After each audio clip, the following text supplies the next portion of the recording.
So hello friends, welcome back to my YouTube channel study with Faisal. स्वागत है आप सभी का आपके अपने YouTube channel study with Faisal में। तो फ्रेंड्स, अगर आपने भी पेपर दिया है हिस्ट्री ऑफ मीडिवल इंडिया जो कि एमए प्राइवेट सेकेंड ईयर का है, जिसका कोड है G441 2025 में अभी हाल ही में एग्ज़ाम हुआ है, तो उसकी आंसर की मैं बिल्कुल एकदम सटीक आपके सामने लेकर आया हूं। तो अगर आपने भी एग्ज़ाम दिया है तो वीडियो को लास्ट तक देखें, अपने अपने जो है आंसर मैच करें। जिसकी इसकी बुकलेट सीरीज़ है आर, तो जिनकी भी बुकलेट सीरीज आर है वे जो है डायरेक्ट इसमें क्वेश्चन अपने मैच कर सकते हैं, और बाकी अदर फ्रेंड्स जिनकी बुकलेट सीरीज अलग है वो अपने अलग अलग क्वेश्चन को देख लेना बाद में सीक्वेंस से। और इसकी पीडीएफ टेलीग्राम ग्रुप पर मिल जाएगी, आप वहां से भी जाकर डाउनलोड कर सकते हैं। डिस्क्रिप्शन में लिंक मिल जाएगा, आप ज़रूर से टेलीग्राम चैनल को ज्वाइन कर लेना। तो चलिए वीडियो को स्टार्ट करते हैं फिर बिना किसी देरी के। तो सबसे पहला जो है क्वेश्चन सामने है आपके, अलाउद्दीन खिलजी का मूल नाम क्या था? तो अलाउद्दीन खिलजी का मूल नाम था अली गुरशास्प, इसका बी ऑप्शन ठीक हो जाएगा। नेक्स्ट क्वेश्चन है, अलाउद्दीन खिलजी ने किस स्थान पर अपने आप को सुल्तान घोषित कर दिया? तो सुल्तान घोषित किया था इन्होंने दिल्ली में, इसका राइट आंसर होगा डी। नेक्स्ट है, जलालुद्दीन खिलजी ने सर्वप्रथम अलाउद्दीन खिलजी को पहली बार किस पद पर नियुक्त किया? तो इन्हें जो है सबसे पहले अमीर तुजुक के पद पर नियुक्त किया गया था। नेक्स्ट क्वेश्चन है, अलाउद्दीन खिलजी को सर्वप्रथम कहाँ का प्रांतपति बनाया गया? तो सबसे पहले इन्हें जो है कड़ा का प्रांतपति बनाया गया। नेक्स्ट क्वेश्चन है, विद्रोही आकत खां रिश्ते में अलाउद्दीन खिलजी का क्या था? तो ये भतीजा इनका लगता था। नेक्स्ट क्वेश्चन है, निम्न में से कौन अलाउद्दीन खिलजी का वजीर नहीं था? तो मलिक काफूर भी वजीर थे, जबकि और मलिक जुनैदी और नुसरत खां, जबकि ख्वाजा खातिर इनमें जो है वजीर नहीं था। नेक्स्ट क्वेश्चन देखेंगे, कौन सा नया विभाग अलाउद्दीन खिलजी ने स्थापित किया? तो सबसे इन्होंने जो है दीवान रियासत, इनका विभाग सही आंसर हो जाएगा। नेक्स्ट देखेंगे, अलाउद्दीन खिलजी के शासनकाल में बाजार और व्यापार पर कौन सा विभाग नियंत्रण रखता था? तो इसका नियंत्रण रखने का विभाग का नाम था दीवान रियासत। अगला क्वेश्चन है, अलाउद्दीन खिलजी के द्वारा निर्गत 4 अध्यादेशों में से कौन सा एक संबंधित नहीं था जो विद्रोह के कारण थे? तो इसमें जो है डी, शैक्षणिक संस्थाओं पर नियंत्रण ना होना, इसका राइट आंसर बन जाएगा। नेक्स्ट क्वेश्चन देखेंगे, मध्यकाल में सदर जहां किस विभाग से संबंधित थे? तो सदर जहां न्याय तंत्र से संबंधित थे। अगला क्वेश्चन है, किस तुर्क सेना नायक को बरन, कोल एवं मेरठ पर अधिकार करने का श्रेय प्राप्त है? तो इसका राइट आंसर है कुतुबुद्दीन ऐबक। अगला क्वेश्चन है, निम्न में से किसे लाख बख्श कहा जाता है? तो लाख बख्श कुतुबुद्दीन ऐबक को कहा जाता है। नेक्स्ट क्वेश्चन देखेंगे, 2.5 दिन का झोपड़ा का निर्माण किसने किया? तो इन्हीं ने किया था, कुतुबुद्दीन ऐबक ने। और जो अलाई दरवाज़ा है वो किसने बनवाया था? अलाउद्दीन खिलजी ने। और जबकि कुव्वतुल इस्लाम मस्जिद भी कुतुबुद्दीन ऐबक द्वारा बनवाई गई। नेक्स्ट देखेंगे, सुल्तान गढ़ी का निर्माण किसने किया? तो सुल्तान गढ़ी का निर्माण कराया अलाउद्दीन खिलजी ने। अगर पूछा जाए जो सुल्तान गढ़ी का मकबरा है ये किसका मकबरा है? तो इल्तुतमिश का मकबरा है। नेक्स्ट क्वेश्चन है, कहाँ पर कुव्वतुल इस्लाम मस्जिद का निर्माण किया गया? तो कुव्वतुल इस्लाम मस्जिद अगर कभी आप कुतुब मीनार देखने गए हैं तो वहीं पर आपको देखने के लिए मिल जाएगी, दिल्ली इसका राइट आंसर हो जाएगा। नेक्स्ट देखेंगे, तुर्कों द्वारा निर्मित प्रथम निर्माण कौन सा है? तो सबसे पहला जो निर्माण किया गया मस्जिद कुव्वतुल इस्लाम मस्जिद, जो कि कुतुबुद्दीन ऐबक द्वारा बनवाई गई। नेक्स्ट क्वेश्चन देखेंगे, किस सुल्तान ने सर्वप्रथम अपने राज्य को इक्ताओं में विभक्त किया? तो सबसे पहले इक्तादारी की प्रथा लागू की थी इल्तुतमिश ने। नेक्स्ट क्वेश्चन है, किसने सर्वप्रथम शुद्ध अरेबिक तांबे का सिक्का जारी किया? तो सबसे शुद्ध अरेबिक तांबे का सिक्का जारी किया था इल्तुतमिश ने। नेक्स्ट क्वेश्चन देखेंगे, दिल्ली के किस सुल्तान ने सर्वप्रथम खलीफा से मान्यता प्राप्त की? तो सबसे पहले जो खलीफा से मान्यता प्राप्त की इल्तुतमिश ने की थी। अगला प्रश्न है, किसने चहलगामी और अथवा चालीसा का गठन किया? तो तुर्कान चहलगामी की भी स्थापना इल्तुतमिश को श्रेय जाता है। अगला देखेंगे, तबकात नासिरी नामक पुस्तक के रचयिता कौन है? तो तबकात नासिरी के रचयिता है मिनहाज उस सिराज। अगला सवाल है, किरान उस सादैन को किसने लिखा? तो अमीर खुसरो, जो कि तोताए हिंद के नाम से जाने जाते हैं, इसका राइट आंसर हो जाएगा। आगे देखेंगे, किस मध्यकालीन भारतीय प्रांत का फतुअल बुल्दान एक महत्वपूर्ण स्रोत है? तो बंगाल इसका राइट आंसर हो जाएगा। आगे देखेंगे, तबकात नासिरी कितने अध्यायों में विभक्त है? तो 23 अध्यायों में विभक्त है। आगे देखेंगे निम्न में से कौन सी पुस्तक जलालुद्दीन खिलजी के संबंध में तथा उसके सैनिक अभियानों का वर्णन करती है। तो खज़ाइन उल फतूह इसका राइट आंसर हो जाएगा। आगे देखेंगे अमीर खुसरो की कौन सी पुस्तक मुबारक खिलजी और उसके समय की सामाजिक स्थिति का वर्णन करता है। तो ये जो है नूह सिपीहर इसका राइट आंसर हो जाएगा। आगे देखेंगे गजनी के किस शासक ने सर्वप्रथम राजा जयपाल को पराजित किया। तो राजा जयपाल और महमूद गजनवी के विरुद्ध जो है युद्ध हुआ था। नेक्स्ट देखेंगे किस वर्ष महमूद गजनवी ने सिंहासन प्राप्त किया। तो 998 ईस्वी इसका राइट आंसर हो जाएगा। महमूद गजनवी के आक्रमण के समय सोमनाथ क्षेत्र का शासक कौन था। तो भीमदेव इसका राइट आंसर हो जाएगा। आगे देखेंगे महमूद गजनवी के आक्रमण के समय कन्नौज का शासक कौन था। तो उस समय जो है कन्नौज के शासक राजपाल थे। आगे देखेंगे किस तुगलक शासक के लिए व्यंग्यपूर्वक कहा जाता है कि पादशाही शाह आलम अब दिल्ली पालम यानी विश्व के सम्राट तुगलकों का राज्य दिल्ली से पालम तक विस्तृत था। तो मोहम्मद शाह इसका राइट आंसर हो जाएगा। आगे देखेंगे तैमूर के आक्रमण के समय तुगलक वंश का कौन सा शासक था। तो मोहम्मद शाह के समय में जो है तैमूर का आक्रमण हुआ और पहला आक्रमण कब हुआ था 1398 ईस्वी में। नेक्स्ट देखेंगे सैयद वंश के राजाओं ने कितने सालों तक भारत पर शासन किया। तो 37 वर्षों तक जो है सैयद वंश ने यहाँ पर शासन किया। और अगर आपसे पूछा जाए सबसे ज़्यादा समय तक किसने शासन किया तो तुगलक वंश ने, और सबसे कम जो है किसने किया तो खिलजी वंश ने। अगला सवाल देखेंगे खिजर खान ने किसको पराजित करके दिल्ली की सत्ता प्राप्त की। तो खिजर खान ने मोहम्मद शाह को हराया था। नेक्स्ट देखेंगे बहलोल लोदी दिल्ली का सुल्तान बनने में पूर्व कहाँ का सूबेदार था। तो पंजाब का सूबेदार था। आगे देखेंगे बहलोल लोदी को खाना की उपाधि किसने प्रदान की। तो मोहम्मद शाह इसका राइट आंसर हो जाएगा। अगला सवाल है कि शासक ने आगरा को दिल्ली सल्तनत की राजधानी बनाया। तो सिकंदर लोदी इसका राइट आंसर बन जाएगा। अगला सवाल है कि लोदी शासक ने बिहार पर विजय प्राप्त की। तो सिकंदर लोदी इसका राइट आंसर हो जाएगा। अगला सवाल है आमिल किस स्तर का प्रशासक होता था। तो आमिल जो है परगना का शासक होता था। नेक्स्ट क्वेश्चन देखेंगे किस सूफी संत को महबूब इलाही के नाम से जाना जाता है। तो हजरत निजामुद्दीन औलिया को महबूब इलाही के नाम से जाना जाता है।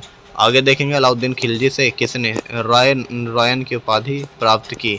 तो रामचंद्र देव इसका राइट आंसर हो जाएगा। आगे देखेंगे मलिक काफूर ने दक्षिण अभियान में 1306 में किस राजा को पराजित किया। तो इसका राइट आंसर होगा रामचंद्र देव। आगे देखेंगे राजा प्रताप रुद्रदेव कहाँ के शासक थे। तो ये थे तेलंगाना के। नेक्स्ट है किसे अलाउद्दीन खिलजी ने चंदोबा भेंट स्वरूप प्रदान किया। तो इसका राइट आंसर हो जाएगा रामचंद्र देव। आगे देखेंगे अलाउद्दीन खिलजी द्वारा किसे दिल्ली सल्तनत में सम्मिलित कर लिया गया था। तो होयसल को भी दिल्ली सल्तनत में सम्मिलित कर लिया गया था। आगे देखेंगे अलाउद्दीन खिलजी का तत्काल उत्तराधिकारी कौन था। तो इसका जो राइट आंसर होगा शाहबुद्दीन उमर राइट आंसर हो जाएगा। आगे देखेंगे दिल्ली सल्तनत कालीन शासन में सर्वाधिक समय तक किस वंश ने शासन किया। तो अभी बताया था मैंने तुगलक वंश ने सबसे ज़्यादा समय तक शासन किया था। नेक्स्ट क्वेश्चन है सुल्तान बनने से पूर्व गयासुद्दीन तुगलक कहाँ का गवर्नर था। तो ये थे दीपालपुर इसका राइट आंसर हो जाएगा। गयासुद्दीन तुगलक ने किसको पराजित कर तुगलक वंश की सत्ता स्थापित की। तो मुबारक शाह को इन्होंने हराकर तुगलक वंश की नींव डाली थी। आगे देखेंगे मोहम्मद बिन तुगलक का मूल नाम क्या था। तो इनको जो है जूना खां के नाम से भी जाना जाता है। अगला क्वेश्चन है कुतुबुद्दीन ऐबक को किसने स्वतंत्र सुल्तान के रूप में मान्यता दी। तो इसका राइट आंसर होगा मोहम्मद गोरी। अगर वीडियो इन्फॉर्मेटिव लग रही हो तो वीडियो को लाइक करें, और अब पहली बार चैनल को देख रहे हैं तो चैनल को जरूर से सब्सक्राइब कर लें और अपने साथियों को भी शेयर करें ताकि वो भी अपने जो है आंसर मैच कर सके। चलिए नेक्स्ट क्वेश्चन है दिल्ली सल्तनत के किस सुल्तान की मृत्यु खेलते हुए हुई। तो कुतुबुद्दीन ऐबक की जो है चौगान यानी पोलो खेलते हुए मृत्यु हो गई थी घोड़े से गिरने के कारण। नेक्स्ट क्वेश्चन है रजिया सुल्तान के विरुद्ध सर्वप्रथम विद्रोह किस सूबेदार ने किया। तो इसका राइट आंसर होगा कबीर खां अयाज। अगला सवाल देखेंगे निम्न में से कौन रजिया सुल्तान के विरुद्ध हुए विद्रोह में शामिल नहीं था। तो जियाउद्दीन जुनैदी शामिल नहीं थे। अगला सवाल है निम्नलिखित में से कौन एक बलबन का प्रतिद्वंदी नहीं था। तो कुतुब खां इसका राइट आंसर हो जाएगा। अगला सवाल है इमामुद्दीन रेहान का संबंध किस गुट या समूह से था। तो इसका राइट आंसर होगा डी हिंदुस्तानी। अगला सवाल है किस वर्ष बलबन के स्थान पर इमामुद्दीन रेहान को प्रधानमंत्री नियुक्त किया गया। तो 1253 में जो है इनको प्रधानमंत्री नियुक्त किया गया था। आगे देखेंगे इमामुद्दीन रेहान को बर्खास्त कर यहाँ कहाँ भेजा गया, तो इन्हें भटिंडा भेजा गया था। अगला सवाल है दिल्ली के किस सुल्तान ने बलबन को उलोग खां की उपाधि प्रदान की, तो नसीरुद्दीन शाह महमूद इसका राइट आंसर हो जाएगा। दिल्ली के किस सुल्तान ने राजकोष के बजाय कुरान की प्रति लिखकर और टोपी बुनकर जीवन यापन किया, तो बहराम शाह इसका राइट आंसर हो जाएगा। नेक्स्ट सवाल है मोहम्मद बिन तुगलक ने कितने वर्षों तक शासन किया, तो 26 वर्षों तक शासन अकेले मोहम्मद बिन तुगलक ने ही किया था। नेक्स्ट क्वेश्चन देखेंगे मोहम्मद बिन तुगलक ने सर्वप्रथम फिरोज तुगलक को किस पद पर नियुक्त किया, तो नायब बारबक इसका राइट आंसर हो जाएगा। आगे देखेंगे फिरोज शाह तुगलक का मोहम्मद बिन तुगलक के साथ क्या संबंध था, तो फिरोज शाह तुगलक जो है मोहम्मद बिन तुगलक के चचेरे भाई थे। अगला सवाल है राजस्व वसूलने वाले कर्मचारियों के कार्यों के निरीक्षण हेतु किस अधिकारी को की नियुक्ति होगी, तो मुहतसिब इसका राइट आंसर हो जाएगा। अगला सवाल देखेंगे कि दीवाने कोही की स्थापना किस सुल्तान ने की थी, तो दीवाने अमीर कोही की स्थापना की थी मोहम्मद बिन तुगलक ने। अगला सवाल है मोहम्मद बिन तुगलक ने किस वर्ष दिल्ली के बजाय दौलताबाद को राजधानी बनाने की घोषणा की, तो इसका राइट आंसर होगा सी 1328। अगला सवाल है निम्न में से कौन सा एक सिक्का मोहम्मद बिन तुगलक ने जारी नहीं किया था, तो अदली जो है इन्होंने जारी नहीं किया था, बाकी जो है दोकानी, सांकेतिक मुद्रा और जीतल ये तीनों जो है इन्होंने जारी किए थे। अगले सवाल की ओर बढ़ते हैं। कराचिल विजय हेतु मोहम्मद बिन तुगलक ने किसके नेतृत्व में सेना भेजी, तो मलिक खुसरो इसका राइट आंसर हो जाएगा। अगला सवाल देखेंगे मोहम्मद बिन तुगलक ने किसे दूत बनाकर चीन भेजा था, तो इब्ने बतूता को इन्होंने जो है चाइना भेजा था। अगला सवाल देखेंगे मोहम्मद बिन तुगलक के शासनकाल में लगभग कितने मुख्य विद्रोह हुए, तो लगभग जो है 22 मुख्य विद्रोह हुए थे मोहम्मद बिन तुगलक के शासनकाल में। अगला सवाल है किस स्थान के विद्रोह को शांत करने के लिए दौरान मोहम्मद बिन तुगलक की मृत्यु हो गई थी, तो द्वार समुद्र इसका राइट आंसर हो जाएगा। अगला सवाल है मोहम्मद बिन तुगलक के काल में दिल्ली सल्तनत से पृथक होकर स्वतंत्र होने वाला प्रथम सूबा यानी प्रांत कौन सा था, तो इसका राइट आंसर होगा सी सिंध। अगला सवाल है फिरोज शाह तुगलक का राज्यारोपण सर्वप्रथम किस स्थान पर हुआ, तो इनका जो है ठट्टा पर राज्य अभिषेक हुआ था। नेक्स्ट देखेंगे यमुना नदी से बिहार तक उलोग खानी नहर का निर्माण किस सुल्तान ने किया था, तो ये जो है फिरोज शाह तुगलक ने किया था। नेक्स्ट क्वेश्चन देखिए क्वेश्चन नंबर 75। फिरोज शाह तुगलक ने उद्योग धंधों के विकास के लिए लगभग कितने कारखाने स्थापित किए, तो फिरोज शाह तुगलक ने 36 कारखाने स्थापित किए थे। अगला सवाल है 76। फिरोज शाह तुगलक के आत्मकथा का क्या नाम है, तो इनकी आत्मकथा का नाम है फतुहात फिरोज शाही। नेक्स्ट क्वेश्चन है ज्वालामुखी मंदिर से प्राप्त संस्कृत ग्रंथों को फिरोज शाह तुगलक ने फारसी में किस नाम से अनुवाद कराया था, तो ये कराया था दलाइल फिरोज शाही नाम से। आगे देखेंगे निम्नलिखित में से कौन सा एक विभाग फिरोज शाह तुगलक द्वारा स्थापित नहीं किया गया, तो इसमें जो है दीवान बंदगान, दीवान खैरात और दारुल शिफा ये तीनों जो है फिरोज शाह तुगलक द्वारा स्थापित किए गए दीवान है, लेकिन दीवान मुस्तखरात जो है इसमें फिरोज शाह तुगलक ने नहीं कराया था। नेक्स्ट क्वेश्चन देखेंगे निम्नलिखित में से कौन एक फिरोज शाह तुगलक का पुत्र नहीं था, तो फतेह खां, जफर खां, मोहम्मद खां ये तीनों जो है इनके फिरोज शाह तुगलक के पुत्र थे, लेकिन नुसरत खां इनका पुत्र नहीं था। आगे देखेंगे फिरोज शाह तुगलक का तत्काल उत्तराधिकारी कौन बना, तो इनका उत्तराधिकारी बना था मोहम्मद शाह। आगे देखेंगे किस वर्ष सर्वप्रथम शाहुद्दीन गोरी ने भारत क्षेत्र पर आक्रमण किया, तो सबसे पहले जो मोहम्मद गोरी ने आक्रमण किया 1175 में किया था। आगे देखेंगे किस भारतीय शासक ने सर्वप्रथम शाहुद्दीन गोरी को पराजित किया, तो यहाँ पर मूलराज ने इन्हें पराजित किया था। अगला प्रश्न है उत्तर भारत पर आक्रमण करने के लिए मोहम्मद गोरी ने किस स्थान को अपना केंद्र बनाया, तो मुल्तान इनका केंद्र बनाया गया था। आगे देखेंगे किस वर्ष मोहम्मद गोरी ने भटिंडा पर अधिकार कर लिया था, तो भटिंडा पर अधिकार किया था 1189 में। अगला प्रश्न है जयचंद और मोहम्मद गोरी के मध्य किस वर्ष चंदावर का युद्ध लड़ा गया, तो चंदावर का युद्ध लड़ा गया था 1194 में, जबकि तराइन के पहला युद्ध हुआ 1191 और तराइन का दूसरा युद्ध हुआ 1192 में। अगला प्रश्न देखेंगे किस तुर्क सेनानायक ने तिब्बत जीतने की योजना बनाई परंतु सफलता नहीं मिल पाई, तो इल्तुतमिश यहाँ पर राइट आंसर हो जाएंगे। अगला प्रश्न है पूर्वी भारत में तुर्क सफलता का श्रेय किसे दिया जाता है। तो पूर्वी भारत में जो तुर्क सफलता का श्रेय दिया जाता है बख्तियार खिलजी को दिया जाता है। अगला प्रश्न है मोहम्मद गोरी का अंतिम सैनिक अभियान किसके विरुद्ध था। तो ये था खोखर के विरुद्ध। अगला प्रश्न है किस वर्ष मोहम्मद गोरी की हत्या कर दी गई। तो 1206 में इनकी हत्या कर दी गई और फिर 1206 में ही कुतुबुद्दीन ऐबक ने गुलाम वंश की स्थापना की थी। अगला प्रश्न है पृथ्वीराज रासो के लेखक कौन थे। तो पृथ्वीराज रासो लिखी थी चंद्रबर दाई ने। आगे सवाल है लोगों के अनैतिक आचरण को रोकने के लिए मध्यकाल में किस अधिकारी की नियुक्ति की गई थी। तो यहाँ पर मुहतसिब इसका राइट आंसर हो जाएगा।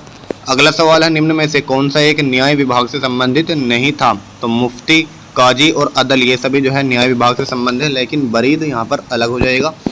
आगे देखेंगे मध्यकाल में निम्नलिखित में से कौन एक भूमि से संबंधित नहीं था। तो इनाम, वक्फ और खालसा ये तीनों जो है भूमि संबंधित शब्द हैं, लेकिन खुम्स जो है यहाँ पर अलग हो जाएगा।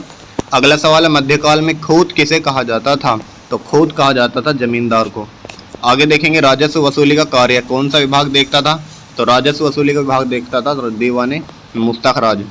नेक्स्ट क्वेश्चन है बाजार को नियंत्रण में लाने हेतु अलाउद्दीन खिलजी ने किसकी नियुक्ति की। तो जफर खां की इन्होंने नियुक्ति की थी। आगे देखेंगे अलाउद्दीन खिलजी के समय बाजार का अध्यक्ष कौन होता था। तो इनका बाजार का अध्यक्ष होता था गुमाश्ता। अगला सवाल है अलाउद्दीन खिलजी को कड़ी टक्कर देने वाला राजा हम्मीर देव कहाँ का शासक था। तो इसका राइट आंसर हो जाएगा रणथंबोर।